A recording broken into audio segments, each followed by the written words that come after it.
Hello and welcome to the fifth episode of the Data Science Daily series. And I'm very excited to welcome you back here. Today, we are going to delve into a very interesting technology of artificial intelligence, a subfield of AI, which is making headlines. And this interesting technology is called computer vision. Just a quick recap. Over the last few videos, what we have understood is we have explored what is data science. We have seen the different applications of data science. We have understood buzzwords like machine learning, AI, big data. And what we have also done is we have understood what is natural language processing in just the last session. Today, what we will do is we will understand what is computer vision in a lot of detail. So without further ado, let's get started.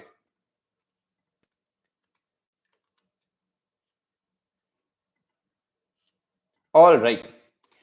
Ever wondered if you could generate recipes by just looking at a food item? Let's say you looked at a very yummy food item in a buffet that you were attending, and you were wondering, how was that exactly made? Could you do a reverse engineering kind of an inverse cooking to understand the recipe? Well, as humans, we might be able to do it because we have more factors than what computers have, right? We have the sense of smell, we have the sense of taste, the touch, and so on. But computers don't have that. Even then, computers, just by looking at the image of the food, can to a good degree understand what the ingredients might be, obviously with some nudging. And Meta has done just that. It can do this inverse cooking. It can find out the recipe for you using computer vision. Now, this is a wireframe that Meta had released some time back, and the application is called AI Recipe Creator. You first fill the screen with the food, and you take a photo of the food, right? And you try to get the recipe out of it. So on the left hand side, what you see is that you have provided a picture of a pizza, right, which is a comparatively easier recipe, right, let's say, than an Indian curry dish. However, it is able to get the recipe out for you as well. So it's saying it's a vegetarian pizza. It's differentiating between non-vegetarian and vegetarian, and it's giving the ingredients that it can identify, such as mushrooms, cheese, oil, pepper, onion. And it's also giving instructions which you can see that preheat the oven to 350 degrees Fahrenheit and so on. So this is a very interesting application, which was a research project done by Meta. Let me also open the blog post. Right, this is the blog post where Meta is using AI to generate recipes from food images, and they have mentioned how does it work. What they are saying is generating a recipe from an image requires a simultaneous understanding of the ingredients composing the dish, as well as any processing they went through, like slicing or blending with other ingredients. Traditionally, the image to recipe problem has been formulated as a retrieval task, where a recipe is retrieved from a fixed data set based on the image similarity score in an embedding space, right? So they are going a lot technical. This is what we would understand when we go further into computer vision and understand what do we mean by embedding space, what is an image similarity, how can that be calculated, and so on. But this is a very interesting application that Meta has developed. Let's also think about when you're dating, right?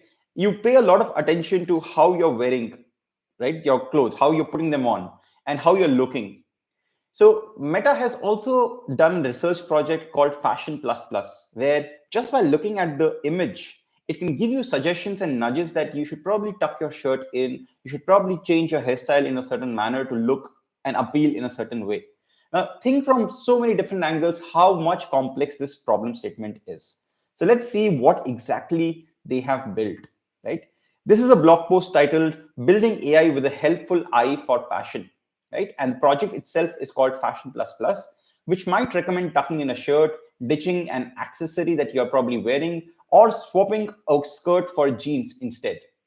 All easy adjustments that would not force you to drop big bucks on a new purchase. And there's so many reasons why this is important and it is so difficult to do.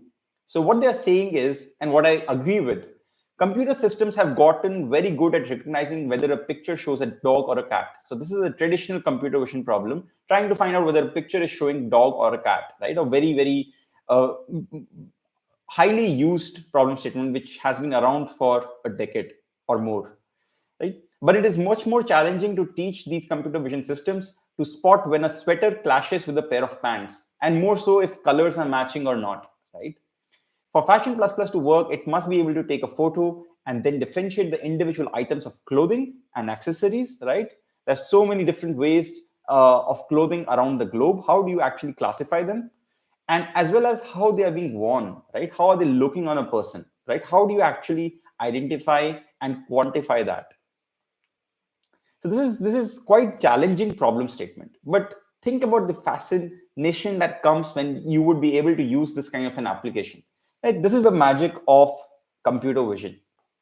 Now, let's understand technically what exactly do we mean by this phrase computer vision, right?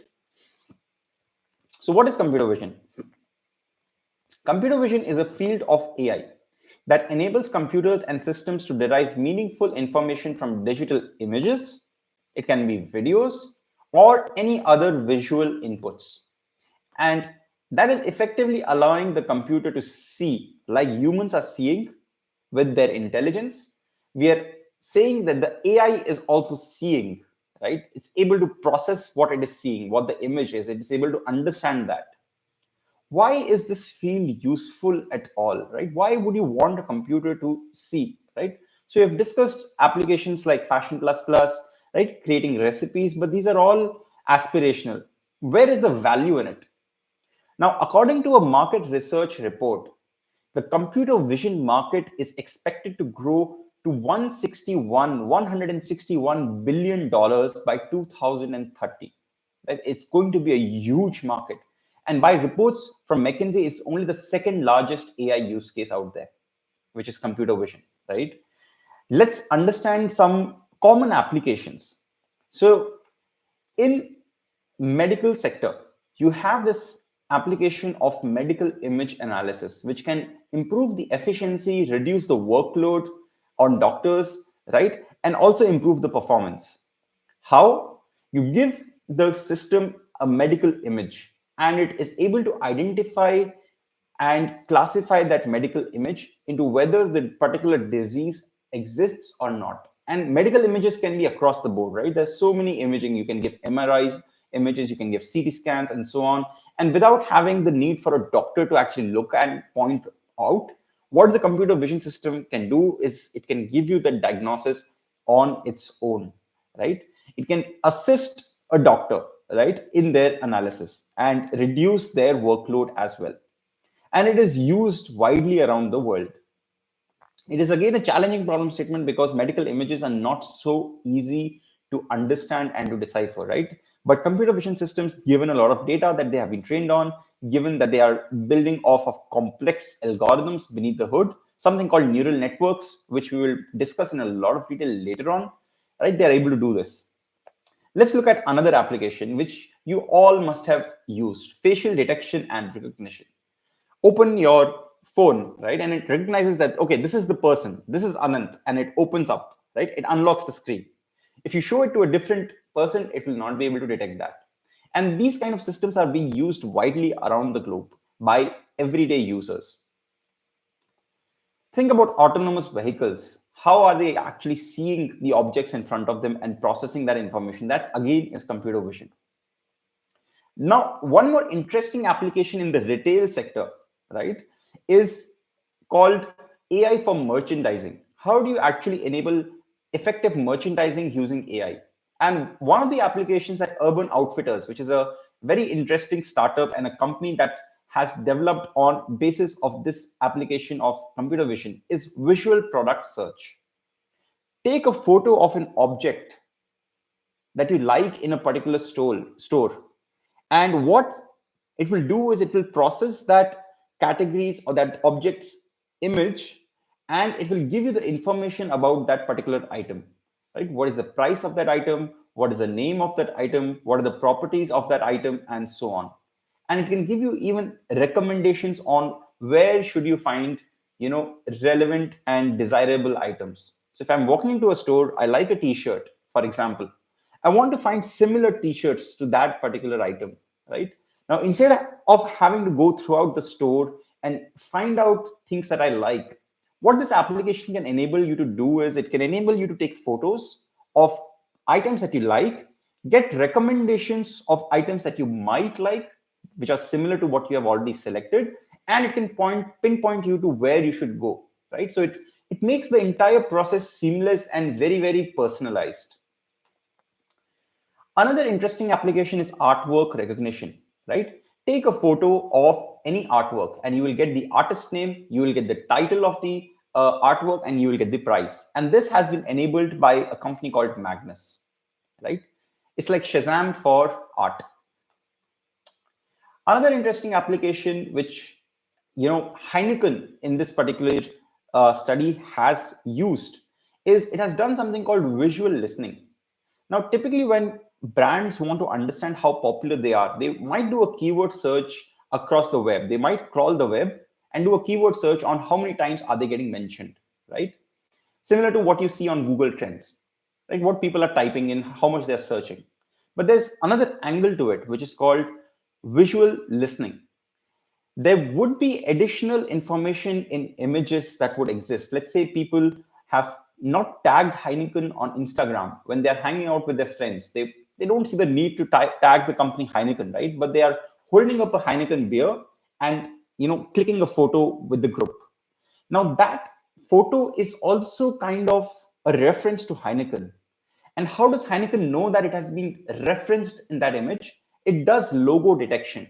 It tries to identify in all the images, it crawls the images around the web, identifies in how many images has its logo been there in the image. And through logo detection, it is able to visually listen as well to what the social media is saying about it. Very interesting applications across the board, right? As you can see. And there are many, many more applications of computer vision. Now that we have motivated what is computer vision and what are the various applications, how big the market is, what are some interesting aspirational use cases that you can also build for yourself, right? These are the reasons why you should learn computer vision as well. Let's understand now what are the different tasks in computer vision. When I say task, I'm referring to what does computer vision actually solve for, right? What kind of a task can you ask this kind of a algorithm to work upon? There are two main category of tasks. One is classification-based tasks, right? Let's understand this. And the second one is segmentation-based tasks. Let's start with classification-based tasks first. Now you take this image, right? And it is the typical cat versus dog problem, right? The classification problem that we just talked about, which is a very common problem statement when someone is just starting to learn computer vision. Now, looking at this image, the first task, the simplest task, is to identify what object is there in the image, right? Just identify what the image represents. What object does the image represent? This particular task is called image classification. You're classifying an image, right? Now, this is a very hypothetical use case. No one would actually do this in real life, right? Where does the real application lie?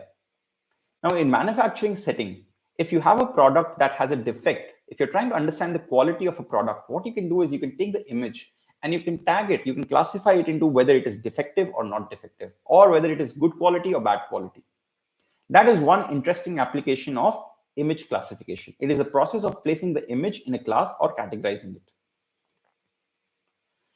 Another task, when you go one step further, is basically saying, okay, this is the image, this is the object in the image, right? So it's a cat or it's a dog in this example. But where is that image actually lying within the image? So you're trying to create a bounding box. This rectangle which you see in the image is a bounding box that you also want to additionally create. And this is one more dimension of information that you want the computer vision system to return to you. This particular task is called image classification with localization. You're localizing the object in the image. Formally speaking, this is the process of categorizing the image and then also drawing a bounding box around the image.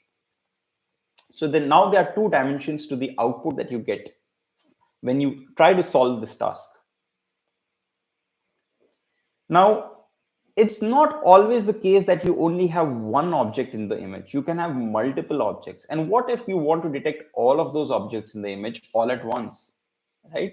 Autonomous vehicles typically have this task where they want to detect all the objects in front of them and accordingly maneuver, right?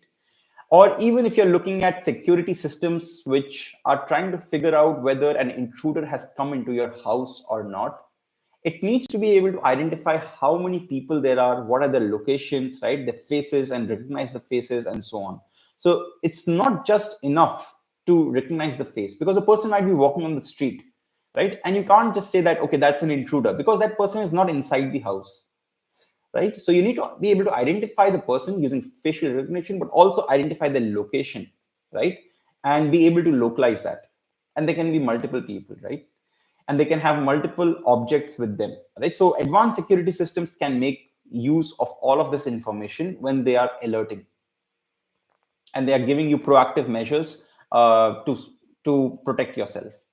Now, in this example, there are a bunch of people sitting around a table, and they're getting a photo clicked, and there's a painting in the background, and there's a dining table, right? So the computer vision system is actually identifying all of these, and it's drawing bounding boxes around all of these. It's saying these are people, this is the dining table, this is the boat.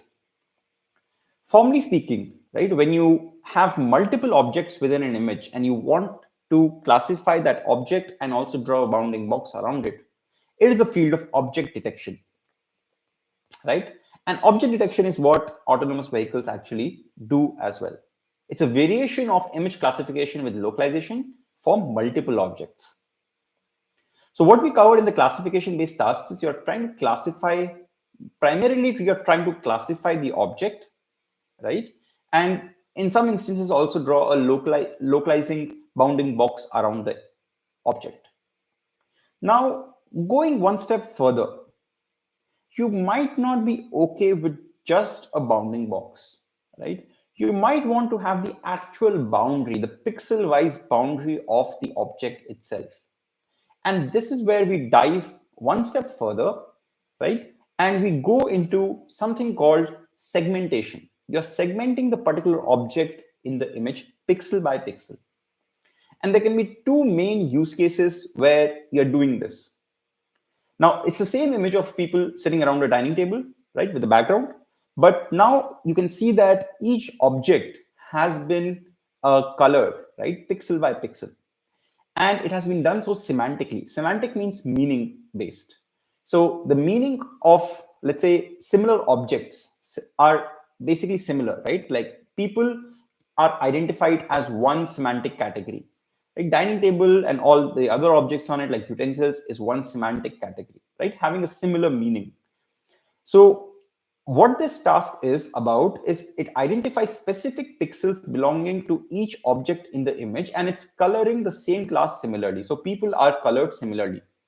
Note that we are not coloring each person separately. So we are not trying to identify each object separately.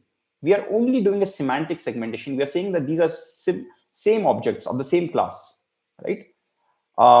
Just to correct, different objects of the same class, right? And so they are colored similarly.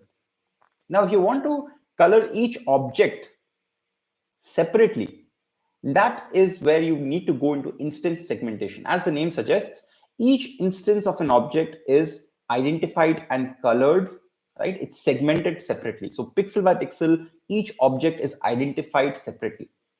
Now, this task is formally differentiating all objects that are detected in the image, regardless of the class that they belong to. So these are basically segmentation-based tasks. Now, what all we covered in today's video and today's session, just a quick recap. We understood what is computer vision, what are the different varieties of applications of computer vision. We then dug one step further deep in and tried to understand the different tasks that computer vision actually solves. So we started with classification-based tasks first, where Classification-based tasks include image classification with localization, the bounding box is also created, and then object detection, which is a variation of the classification with localization, but for multiple objects. Then we came to segmentation-based tasks where we want to identify the objects pixel by pixel. And we looked at semantic segmentation where similar objects of the same class are colored in the same way, or if they're identified as one. And then we look into instance segmentation where each instance of an object is identified individually. So this is about the interesting field of computer vision. And I'm sure that you will find it very fascinating as you search through more and more use cases of this particular subfield of AI. And as we start learning more about how this works beneath the hood, how do you represent images as numbers, and then how do numbers actually get processed to give this kind of an output of classification, right? It will become very, very exciting for you. So as always, if you have any questions, feel free to put them in the chat. I will get back to you as soon as possible. Stay tuned for tomorrow. Have a good night.